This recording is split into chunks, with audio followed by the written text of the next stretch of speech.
Okay. So we're going to be talking about healthy New Year, right? For those who are here for the first time or first time in the month of January, this is the third in a sequence of subject relating to Happy New Year that's taking place in January. The first one was Happy New Year with Angie. Last time we have Empowering the New Year with Susanna Simons, right? And then today's Healthy New Year, and we're going to finish January with Happy Relationship Year, right? So these are the subjects that was given to each one of us. I'm going to go a little bit deeper in linking what we have seen with Susanna last time, because she was telling us relationship between conscious and unconscious, ego and self. But I'm going to be bringing here the perspective of health, right? And I have to tell you this up front because since we talk about health, we're going to be going from dark shadowiness, right? Shadow to light, which means that one part of my presentation, if we do not think of what I'm telling now, we can equate ego with negativeness. But it's a journey of the ego from the dark of the dawn, as he said, to the enlightenment, okay? And linking with New Year, linking with gospel, and psychological interpretation from Joanna de Angelis, right? Basically, I read Existential Conflicts, developed in Joanna de Angelis, Plenitude, and Health and Consciousness. So whatever you see here is based on these three books, okay? And they are available at our bookstores. So if you like it, go for yourself and read. Right? It's simple as that, right? So let's see if we can move here. Whenever we talk about New Year, it's automatically in our mind, Western mind, we think of New Year's resolution, right? We always think that we're going to be changing some old habits and initiating better ones, right? Basically, the most common resolutions that we see in our lives, when we're talking our daily routine, it has to do, I'm going to be doing gyms, I'm going to be controlling my eating habits, I'm going to be saving more money, right? I'm not going to smoke anymore, I'm going to quit cigarette. There's always a good intention, right? I'm going to be learning something new, applying for a new course, or taking university, whatever, right? I will quit or stop drinking. I have to decrease that a little bit. I'm going to be getting that contract that was pending from last year, right? Oh, I have to dedicate more time to my partner, to my wife, to my love, to my children, whatever. I have to go walk hand in hand. We have lots of good intention, right? And we're going to be doing gym, right? Zumba. I'm going to read all the books that I bought during the years and I piled in my bookcase, right? Well, I'm going to be having at least one important trip, right? And I have to change my job, right? So basically, these are the most common ones if we interview people, right? And they are very present on the 30th and 31st of December, in the very first 15 days of January. Perhaps by the end of January, I'm dropping some of my list, okay? But the most important thing here is there is the idea of getting new habits. And I'm going to be talking about health here, right? And health in different sense, because it's not only the somatic, the physical health. I'm going to go to the mental health, to the emotional health, to the spiritual health, to the existential health. These are the stages, right? And this is mainly for the Brazilians. Whenever we start the year, we start singing. And I've been analyzing lots of songs in different languages, and I've seen that almost all of them, they have a little bit of some wishes, and these wishes of changing, they are related mostly to money and health, right? So on the right side is the Brazilian lyrics, on the left side is my poor translation, right? Farewell to the old year, Happy New Year, may everything come true, a brand new year will come, much money in our pockets, and health to be given and to be sold. So excessive of health. This is what we say in Portuguese here. And I'm emphasizing by just underlying money in health and see how we have evolved in this concept. Because if I see this here, everything taken from the internet related to health and money, I have after you're older, two things are possibly more important than any others, health and money. Money is to the social existence what health is to my body, right? Health is like money. We never have a true idea of its value until we lose it, right? Health can make money, but money cannot make health. Money can be lost or stolen. Health and strength may fail, but what you have committed to your mind is yours forever. Oh, there is a slight transition here. There is an element of mind. Because so far we are really in the daily routine, in the very basic things of money, health, and health here related to physical health. But this one here is already bringing into the equation mind, okay? The other one here is going to be bringing another element in the equation, which is, I am a magnet. Oh, attractiveness, right? Attraction, attunement.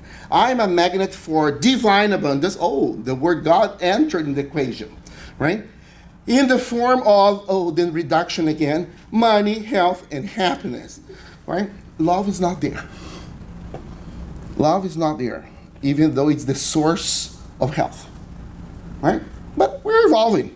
But anyway, because the idea is to come to a point that we think of healthy in the heart shape, right?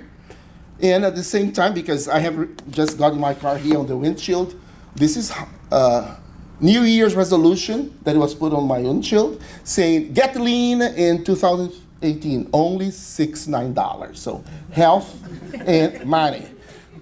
There is no love in the composition here so far, right? But anyway, we can get there. And this is the key point here. Healthy self, if I break healthy and I just put in a sentence format as verb, pronoun, it heal yourself. So now we have the idea of health coming to the redemption or recovery of the soul. Okay? Now, let's see this sentence here, in which we're going to be bringing the concept of existential disease or illness. Right? In our contemporary turbulent society, all material values, money, right, come first. This incessant search for a reason of being, a raison d'être, that is purely materialistic has brought about a new sort of not business. Oh, I'm a busy mind. I work too much during the week. All right, a sort of illness that we have now, which is the profound absence of direction. We are aimless. We are lost. Duly diagnosed by current psychology and medical trends of thought, it's an undeniable existential illness caused by our increasing distance from our innermost, truthful, essential sense of life. So we are in a state of nonsensical walk, right? Senseless movement. A deep feeling of emptiness, of void, and meaninglessness. So that is the very the starting point of a possible mental disease, a possible emotional disease, a possible probable corporeal disease, right? And if we see here, why is this society like this? Why is being diagnosed? I'm just going to pinpoint some things of society. We have hedonism. The idea is immediate pleasure, satisfaction of desire at all cost, right? We have nihilism, in which we have the belief that life is meaningless, like nothing, right? Everything begins and finishes here. So that's why everybody's fast, trying to accumulate, and lots of concern about having, also concern about appearance, of keeping the appearance, right? Then you have relativism. Everything's possible, almost permissiveness. Everything is relative. We don't in nowadays we don't think about that there are eternal truth. Everything is relative to your point of view. You have your truth, I have my truth. Let's accommodate and go ahead, right? We have consumerism, because we have to be all the time accumulating, having things, right? The value of having at the expense of being. We dedicate more time to have a title at university, to have a good job, to have a status in society, a position in my neighborhood, to have my car, to have the certainty that I'm going to have money to pay for something. So having is very strong, right? Materialism, and this word is not very common in English, but it is in English, in literature. It comes from res. Res means think, thingamy. Reification means turning things into material things, right? That's what you call in Portuguese very often coisificação, right? So what matters is neither precept or principle, nor a moral law. What does matter are the things, possession, titles, money, etc. Okay? Is this important? Do we have to get a review of it and get out of it? Yes, so much so that we have moral laws as the central theme of a Congress, right? Saturation. Everything is excessively done. Everything brings you to a state of being worn out, right? It is really tired up. And after that, the feeling of tedium, of boredom, because you exhausted your whole energy, almost leading you to a state of depression. So other characteristics of turbulent society, competitiveness. I have to be better than my neighbor, better than the other. Very few times we think of I have to be better today than I was tomorrow. It is far more related to what is outside than to what is inside as a journey, right? We are in a culture of copy and paste. People don't have time to read, right? Even if the video in Facebook has 5 minutes, oh, that's too much. I dropped the video. Because no more than 2 minutes, sometimes 30 seconds, because that is everything superficial, right? We do not dedicate time to go deep, right? Let alone to go inside in your journey, right? Urgency, because we have to be abreast of everything, be in the loop, and everything's important, right? It's lack of orientation, aimless walking that I was talking about, lots of perplexity, confusion, right?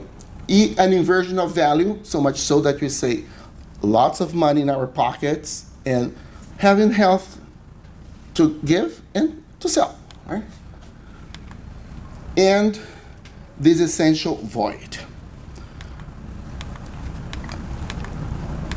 Nowadays, we are coming to the point of no longer saying that we are human being, but we are human having. Because we are defined by what we have, not by what we are. But we are coming to this point. That's why we have lots of new movements, lots of awareness popping up in several parts of the world to shake the world and say, we have to move, right? That so famous trajectory or itinerary to regeneration, right? Everything's mine, right? My point of view. And we have Teresa, this is a Spanish girl I couldn't find in English, but she's just saying, just to counteract the mind point of view, that if we do not have a love full of, a heart full of love and generous hands, it's going to be impossible to heal human being from his sickness that comes from solitude, loneliness. Because the more we accrue, it's going to be a reification process, right? I'm going to be identifying myself with the things that surround me, okay? And she says that by keeping away of the divine laws, moral laws and natural laws, they are divine laws, right? Man feels that he no longer belongs to the universe. So the feeling of belongingness is disappearing.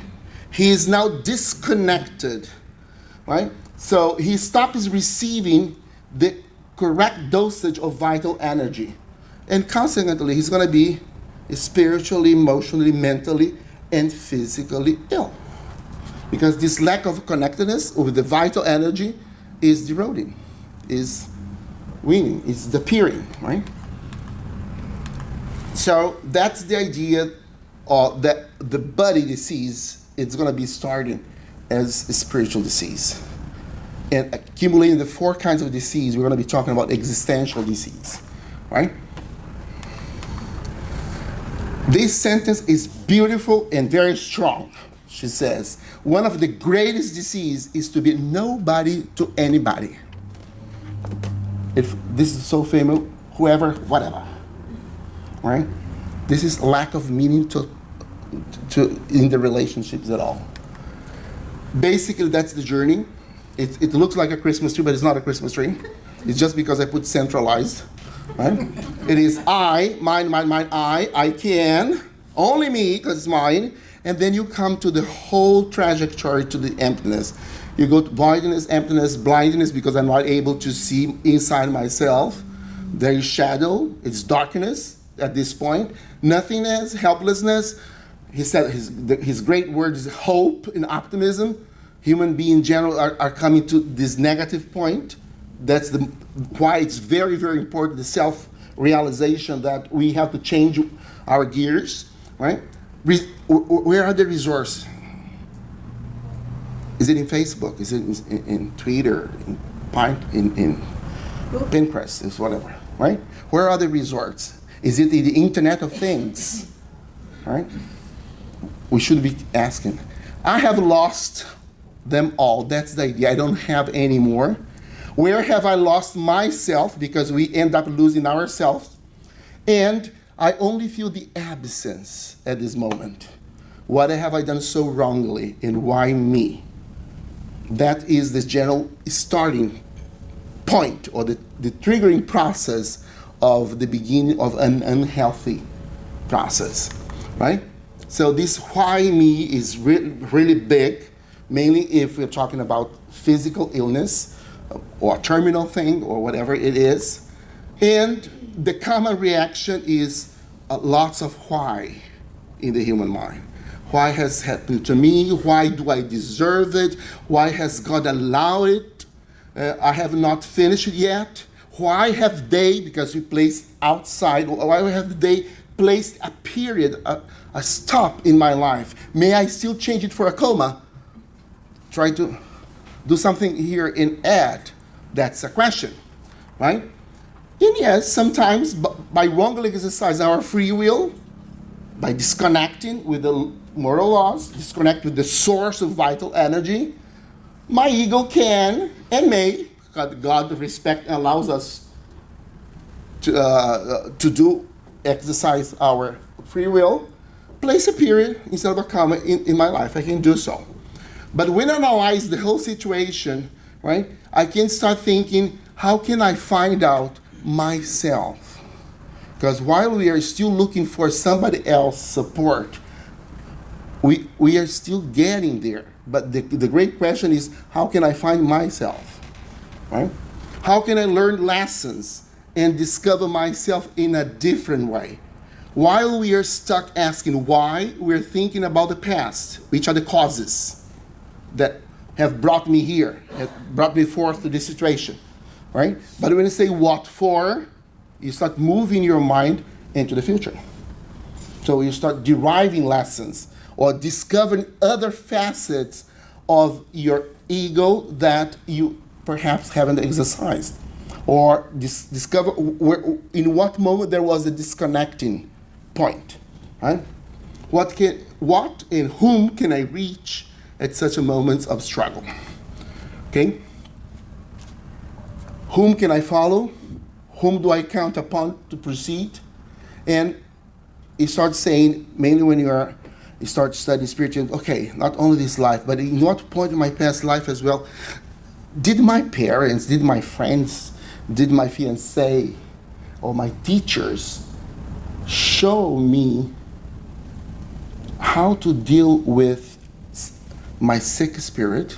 Was there this conversation, this study? But I was taught to accumulate. I was taught to appear. I was taught to preserve facade. But who taught me? In what point? Just think of your own treasure. Was my father, my mother, was my teacher, or nobody was teaching me that? I have to discover myself. It was by mistake, right?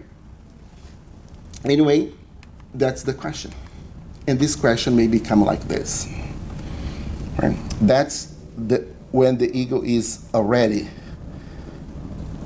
in pain, right? And this ego in pain it's going to be starting thinking what I construct about me, who I am, and what I am in this process. Doesn't mean that ego, that's the only way that the ego works. But that's the process here. Our ego may take us farther and further away from inner and internal self. May detach us, may disconnect us, disengage us, even away from God. Right?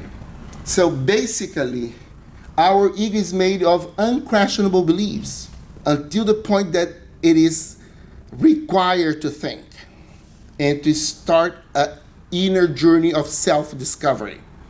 Right? I am what I have, because my possessions define me. I am what I do, my achievements define me. Right? The jobs that I have, etc., etc. I am what others think of me, because it is not an isolated process. Right? The opinion of others, since my mom, my teacher, my neighbor, and the social club, it is a huge component of my own perception about myself. I'm separate from everyone and from God. My self-sufficiency defines me, ensures my success, because it's I can, I have. Right? I have the illusion of power here. And when I have the illusion of power, there is no room for faith. There is no room for connection with God, because I am godlike. Okay? By allowing our ego to determine our life path, we deactivate our capacity to realize the purpose and intention of life. That's why it's nonsensical. That's why it's meaninglessness. That's why it is void. Okay? Ego edging God out. Right? Okay? Okay. So let's see, we are still in the shadow, in the darkness of the ego. It doesn't mean that ego is darkness. But that's the moment that, let's see, how can I identify myself that I need light? At least a being of light, right? When I display or lack of respect, the divine laws, or my will prevails, I have the last word. I determine. I know how to do. Right? I belittle people. I look down upon you because I think that you're inferior. And I start setting the rules. I must have the last word. Or in a meeting, nobody told me. Why? Why I was not consulted? Right? Who changed that?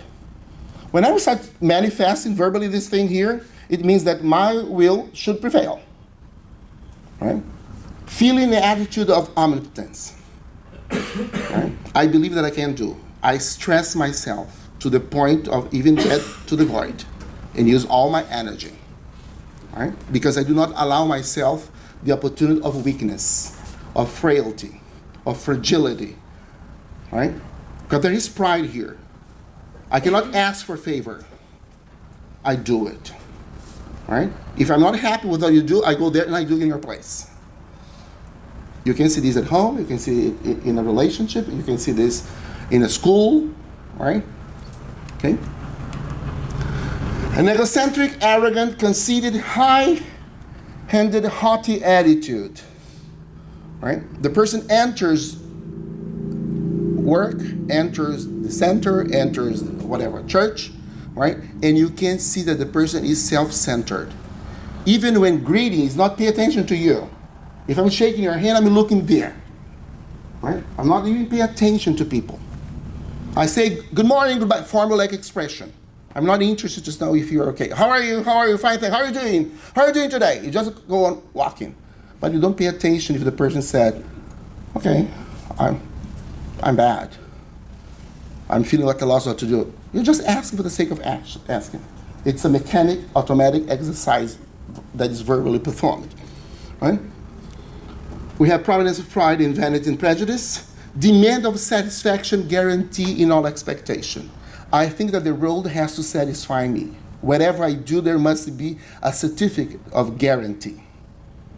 Because there is no room for faith. It's just the world has to serve me. Okay? Of course, I want to be controlling people, fact, and situation because risk or error is not allowed. Right? I'm going to be a persecutor of correctness. Okay? Absence of limits or boundaries to desire, wish, whims, or caprice.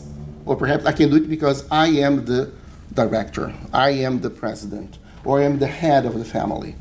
Right? Or I'm older than you, so I have the right to. Right? Frequently, this is very important. If we get very, very easily irritable, angry, our ego shakes just before a single stimulus, it is because I'm very susceptible. There is vulnerability of my inner self here. Right?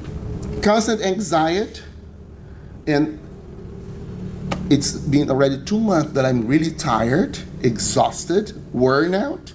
Something is wrong. Because it's not normal to be 2 months like this.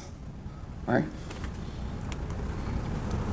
Of course, there is not humbleness and humility. Right? Denial. I'm not here to learn, I'm here to teach. Right? I'm not asking you to tell me what to do. You're here to do what I think you are cut out for. Because I can see your potentialities, your potential, your inner abilities better than you can do. Okay? And of course there is proneness, propensity, right? Tendency to sickness, illness, and disease. That's the way it goes, okay? Now, this one I have already used in 3 presentations because it's good to study moral laws, it's good to study your path towards perfection, right? This is for didactic purpose, and remember that I'm using here the ego in its worst manifestation because I'm talking about lack of health.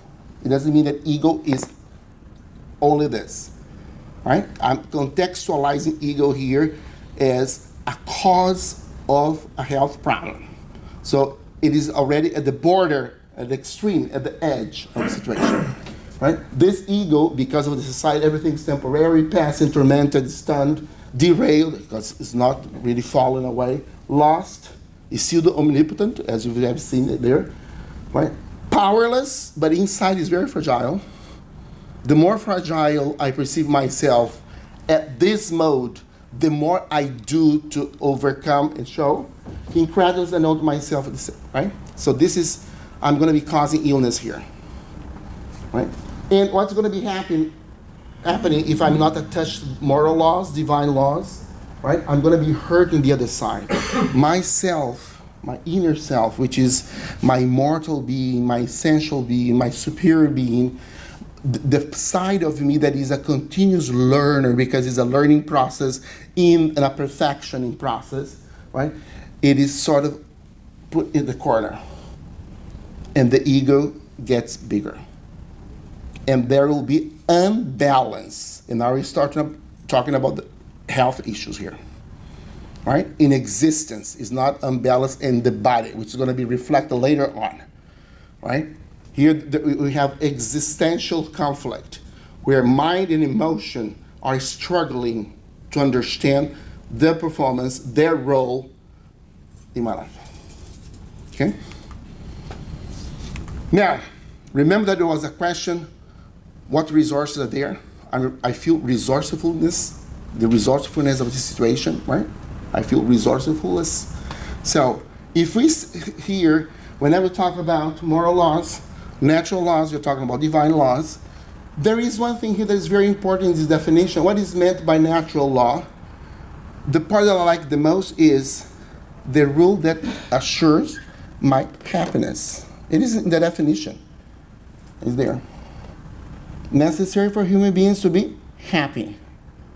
If I'm disconnected, disengaged, deactivated, I cannot grab the vital source, I will go suffer misfortune, right? You're not going to be departed from that. Where is it? Remember that we are in a culture of copy and paste. There is no time. Everything's superficial. I cannot go this mode when I talk about conscience. Whenever we go to conscious or bringing from the unconscious to place in the conscious side, because we know that almost 95% what we do is automatism, instinct, or learned habits, and it's there imprinted in the perispirit, and it goes automatically, right? So when I bring this, I have already identified the dark side that we talked before. I already identified where I am fragile, my fragility, my weakness, and start looking for the resource. Start bringing from my unconscious to my conscious mind. I'm bringing to the exposure to light. And that's the beginning of a self-elimination process. While I'm still feeling at a loss what to do, in the void, empty, in my aimless walk, I'm closed, I'm shut down, I'm still in darkness. As the reading says, we have to go from this one to light. Okay? Then, the other question here that goes in chapter 1, has God endowed certain individuals with the mission to revealing the divine laws to us? For sure. Certainly. In every age, individuals have received this mission. They are higher-order spirits who have incarnated with the purpose of enabling humankind to progress. So there are individuals that are going to be modeling, that is going to be showing, right? Our perfect example, we know also in the Spirit's book, we know this is Jesus, right? Could humans overcome their evil tendencies with all the good resolutions, but the evil tendencies just derail us? Oh, yes, and sometimes they just require a very little effort. It's not a huge effort here, right? They lack willpower. Can humans find in spirits an effective aid to help them overcome the passion? Yes, because we know the attunement process, right? When I start my own process of self-elimination, questioning why I am in this state, I'd like to get out of it, I start attracting and attuning with the spirits, right? Those who are taking the Spirit's book, last class, you start studying this, because you passed through the question 4, 5, and 9, right? So, are there passions that are so alive and irresistible that the will is powerless to overcome them? But there are many who say, I want to.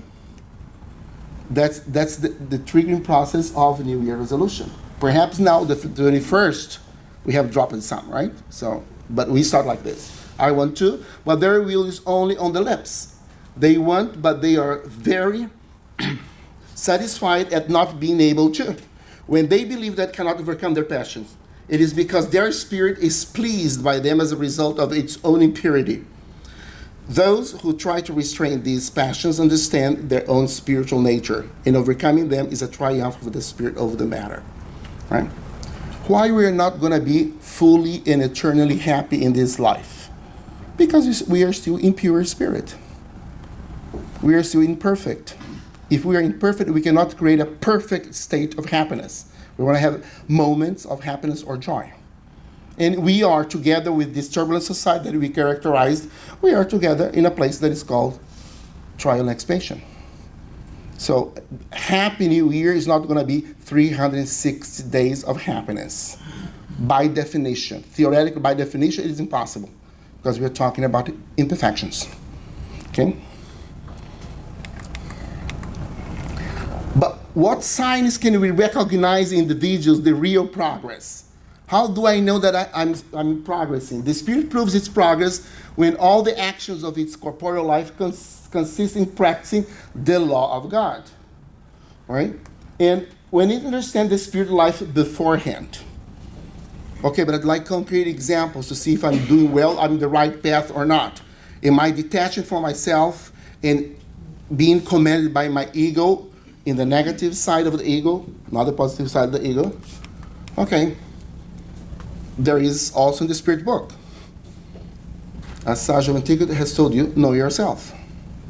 And how do I know myself, right? We comprehend all the wisdom of that maxim, but the difficulty is precisely in knowing ourselves. How do we know that I know myself, what I'm doing here?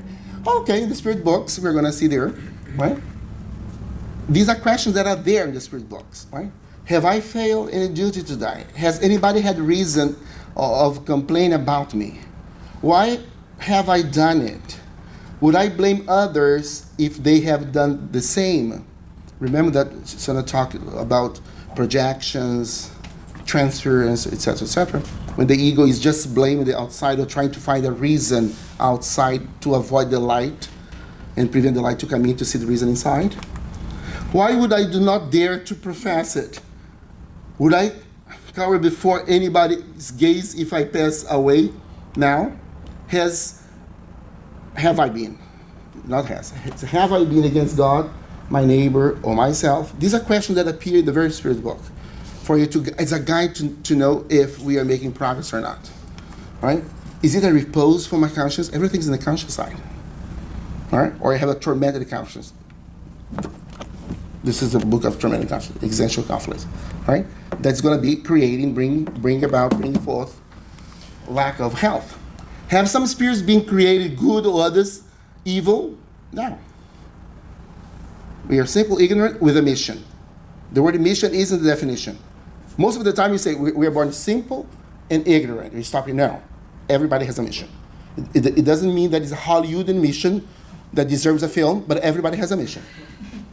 Otherwise, if you don't have a mission, it's a nonsensical life. We are walking towards nothing. Right? This is nihilism. Okay?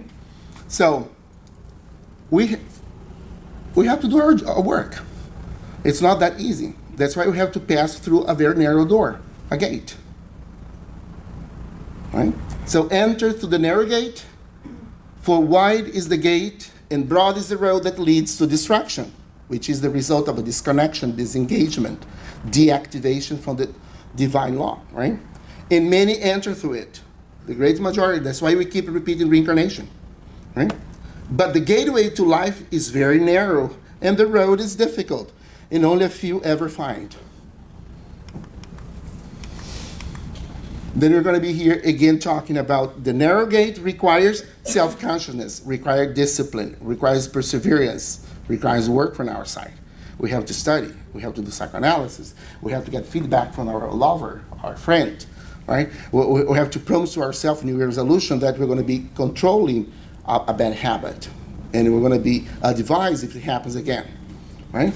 We're going to be repairing. So the narrow gate and path are aligned with the natural and moral laws. Okay? Now here again. So that is when you start our disease, it is existential disease at first. And we have this sentence that's very powerful. Sometimes difficult to accept, but it is true. This is Emmanuel saying through Francisco Xavier, it is necessary to acknowledge that all of us, incarnate and discarnate spirits, while service on earth, due to the amount of debts owed since previous existence, we are all sick in a strenuous process of restoration. We are sick people begging for discharge, like in a hospital. This is a strong and powerful sentence. But that's why we are in a planet of trial and expiation. That's why we have a body to help us towards the journey of redemption. The more vice I get deprived of, the more light and virtue I acquire. Right? So, the question, why do I incarnate? Okay, because we still need further development, because we still bear residues of ignorance, because we still lack broad and deep sense of awareness, because we have bad habits and cause damages, right?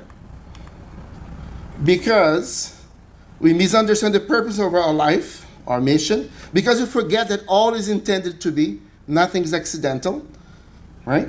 And because we are still spiritually sick. Otherwise, we are not be using a dense body to purify ourselves, right? So we are coming here to the point here is abandon all this exercise of the ego that is negative and bring the ego to the positive side. Instead of self-judgment, self-condemnation, self-punishment, self-pity, poor me, I'm sick, self-denial, I'm going to do all this part here, which is the positive selves, right, of the process. I'm going to go to self-knowledge, compassion, organization, self-esteem, transformation, and all the other side. Oh, sorry. So the question that where is my way, my truth, my life? We know that my healthy existence is going to come here. If you hold to my teaching, you will know the truth, and the truth will set you free. Jesus is telling that. Love the Lord your God. Love the Lord your God with all the heart and with all the soul and all the mind. Trilogy: heart, soul, mind. They are here. Know the truth. I have to study. I have to understand. To own up my mistakes. I have to feel the truth because I cannot be only intellectually involved. Remember that we started that all the resolution, there was no heart, there was no love. Whatever we're trying to think of improvement was not increase our love, okay? And then we're going to be living. These are the three verbs there. So ignorance can only be overcome through spiritual growth, which require exercise of love. So love is not going to appear all of a sudden. Love is a muscle. We have to exercise help. We have to exercise charity. We have to exercise. So there are times it's not so good to love, but you have to exercise patience with your loved one, right? It's an exercise, okay? So basically, it is a restoration process, a redemption process, continuous effort, continuous endeavor, discipline, patience, perseverance. And this means that we're going to be re-signified. That's what Joanna de Angelo says. To re-signify is give a different meaning to this journey of perfection, towards perfection, right? We are suffering, yes, and he talked about hope. But we have to come to a point to say thank you to suffering, because that's my opportunity of redemption. If I had already redeemed myself, I would not be suffering.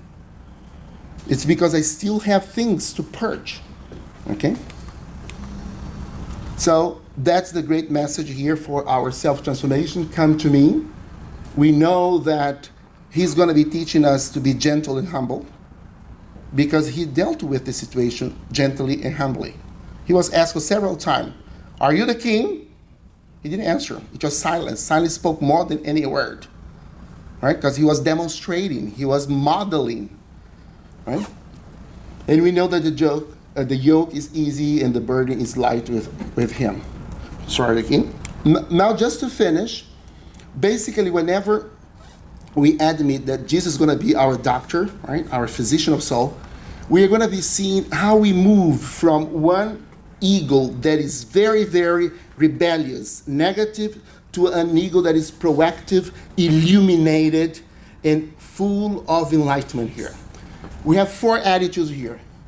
Whenever we have an obstacle, a problem of health, for example, then here we're going to be using the analogy with a rock in my way, a huge rock in my way.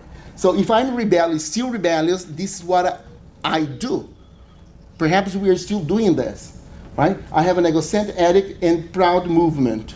I wait for others to change and others' actions on my behalf because I'm not going to be changing, right? I have a false posture or behavior, attitude of impotence. I cannot do it. Somebody has to do it. Go there. I have passive resistance. Instead of being confronting, I just move myself out of the equation as if it were the problem of the situation.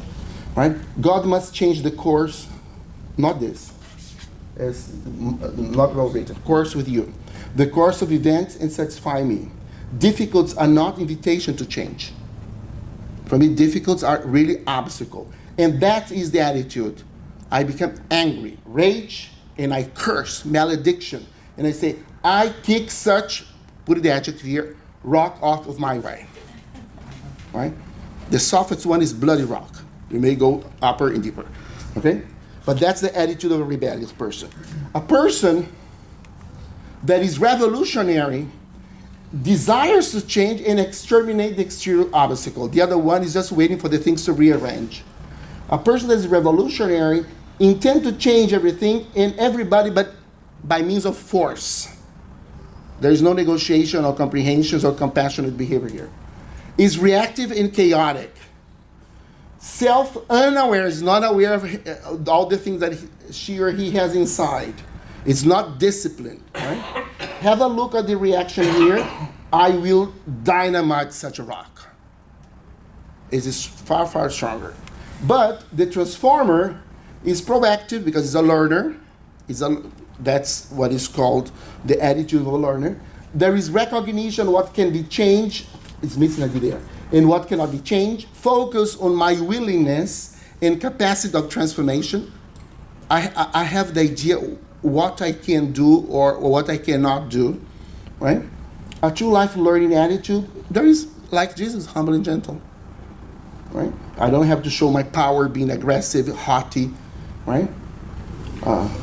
Awareness that with Jesus, okay, it's not all by myself. I am dependent on. I'm going to be exercising faith, right? Observe and study the way, emotionally, how do I feel at this situation, what we should do, and the attitude, no words, in silence, as Jesus did in silence, right? Work his path around the rock very calmly and confidently. Perhaps not a matter of hitting or kicking the rock, a matter of destroying it, is just changing my path, and I change my way. The ideal one, we are far from that, right? After transformation, this person search transmutation, self-illumination, feels the plenitude, self-realization, self-fulfillment. Why? Why? Because from this point on, this person is going to be illuminating others. This person is able to say what to do because he or she already has done it. Right? Who are at this state? Jesus and several of his apostles. Okay? So I can go from rebellious, revolutionary, transformer, and that's my illumination process. That's all the self that you have seen at the second button of the screen that is positive. Okay? My ultimate mission is become eternally happy, which is not going to be in this year eternally happy because it's still, I'm imperfect, right? By progressively eliminating existential conflicts, healing the innermost diseases in our souls, and living hand in hand with the divine self. That's the way of moving. Okay? So we always know that there is an invitation to self-discovery, self-transformation. The great question is, are we really willing to be assisted now, or will we leave it for later, once again, perhaps next year, and postponing my redemption process? Okay? That's a great question. And be sure, it has to do with the hope you're reading, that the Lord, Jesus, God, Good Spirit, they're always there. They're waiting us to approach because they respect the exercise of our goodwill if we'd like to disconnect. Okay? So that is the rock. We need a big hand. We cannot do by ourselves. And therefore, if anyone is in Christ, he's a new creation. The old has gone. The old man has gone. And this is in Paul, right? Corinthians. Basically, may we be closer to him in 2018. In other words, can we now insert him in our new resolution? And not only the things that we do on earth, but he's going to be part of this new year resolution. Right? This is what I had for today. Thank you so, so much. I hope that I helped to put it in a clear way, the journey that we have to go through to become healthy permanently and eternally. Okay? Thank you so much.